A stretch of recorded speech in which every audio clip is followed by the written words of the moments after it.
গত বছর পয়লা বৈশাখের দিন নার্সারি থেকে একটা খুব ভালো জাতের শিউলি ফুলের গাছ কিনে লাগিয়েছিলাম, কিন্তু গাছটা লাগানোর দুদিনের মাথায় গাছটা মরে গেছিল। তখন খুব মন খারাপ হয়েছিল। আর এবছর নতুন বাড়িতে এসে দেখি আমাদের বাড়ির পাশেই অলরেডি একটা এত বড় শিউলি ফুলের গাছ লাগানো রয়েছে।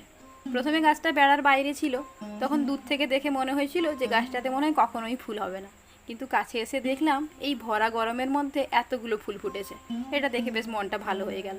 আর এই যে পদ্ম গামলাটা পয়লা বৈশাখেই বসিয়েছিলাম, তখন মাত্র কয়েকটা পাতা বেরিয়েছিল, আর দেখুন এই 10-12 দিনে গামলা ভর্তি করে পাতা বেরিয়েছে। আর এই যে বীজগুলো গত বছর কিনেছিলাম, সেখান থেকে এই গাছটা হয়েছিল। বাকি বীজগুলো পড়ে পড়ে নষ্ট হচ্ছিল, তাই আজ ভাবলাম এই বীজগুলোকে জলে ভিজিয়ে দেওয়া যাক, যদি এর থেকে নতুন কোনো চারা বেরোয়। আর জলে ভেজানোর আগে অবশ্যই এর মুখটাকে ঘষে নিতে হবে। পদ্মের বীজটা খুব শক্ত হয়, এটাকে ঘষতে হয় কোনো রাফ জায়গাতে।